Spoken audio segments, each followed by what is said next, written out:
There's a point during every night shift when the world feels paused. At Willow Creek Nursing Home, that point was around 12:15 a.m. The televisions were off. Medication rounds were finished. Even the fluorescent hallway lights seemed to hum softer. That's when the monitors felt the loudest. We had an old audio system at the nurses' station. It was designed to pick up emergency sounds from high-risk rooms, falls, choking, sudden distress. Most nights it was silent, except for one channel, room 312. 2. The static. The first time I heard it, I thought it was interference. At exactly 12:16 a.m., the speaker crackled. Static, soft at first, like distant radio noise. I checked the channel indicator. That room's not active, I said. The senior nurse didn't look up from her charting. Just turn it down, she replied.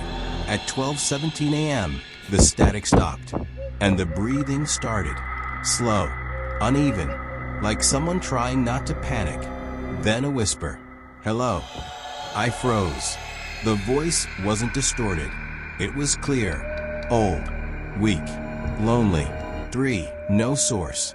I checked the system. There was no microphone assigned to room 312. In fact, the room wasn't listed at all. The digital layout skipped from 311 to 313, but the monitor display clearly read, Channel 312 active. I walked to the hallway and stared at the door. Closed. Dark. Still. No movement. The breathing continued softly through the speaker behind me. 4. The second night. The next night, I stayed ready. At 12:15, I stood at the station. At 12:16, the static began again. This time, I didn't turn it down. I listened. At 12:17, the voice returned. He's back. My throat tightened. He stands in the corner. A long pause. You don't see him, do you? The speaker clicked off. The hallway lights flickered. 5. The history. I demanded answers. The senior nurse finally told me what happened years ago. Room 312 once held a patient named Daniel Mercer. He suffered from extreme paranoia late in life. Every night at 12:17 a.m., he claimed someone stood in the corner of his room. He described it the same way each time. Not tall, not short, just wrong. Staff checked repeatedly. The room was always empty.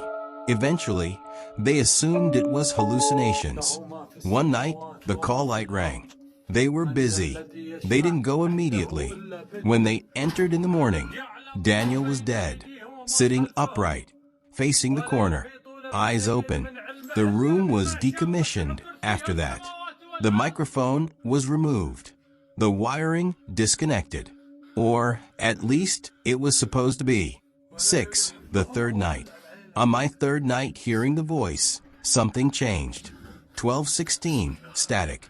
12:17, breathing. But this time, the voice sounded clearer, stronger.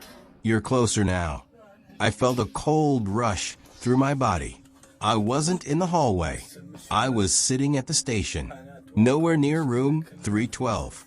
The speaker hissed softly, "Don't stand behind me." I slowly turned around. No one was there, but the air felt heavier. 7. Cross signals. The maintenance team checked the system the next day. They found no active microphone in 312. In fact, the wiring to that room had been physically cut years ago. There's no way audio is coming from there, they said. That night, I unplugged the monitor entirely, pulled the cord from the wall. At 12:16, the speaker crackled to life anyway.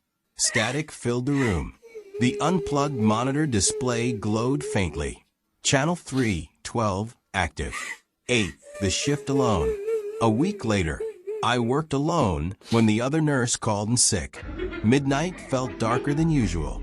At 12:16, the static was louder, angrier. At 12:17, there was no breathing, just silence. Then, a whisper directly into the speaker. Turn around. My body refused to move. The whisper came again. Closer. He's not in the corner anymore. The speaker cut out.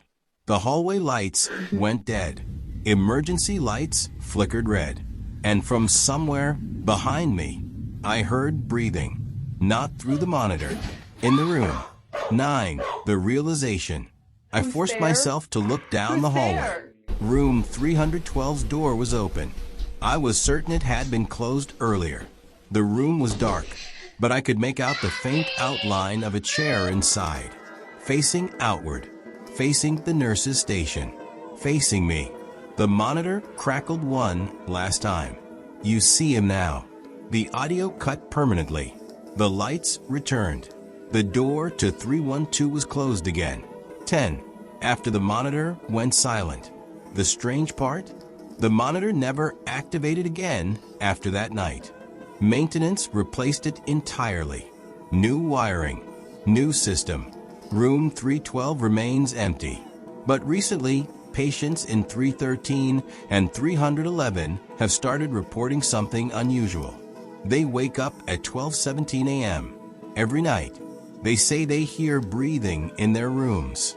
And sometimes, they hear a voice whispering from the corner. You don't see him, do you?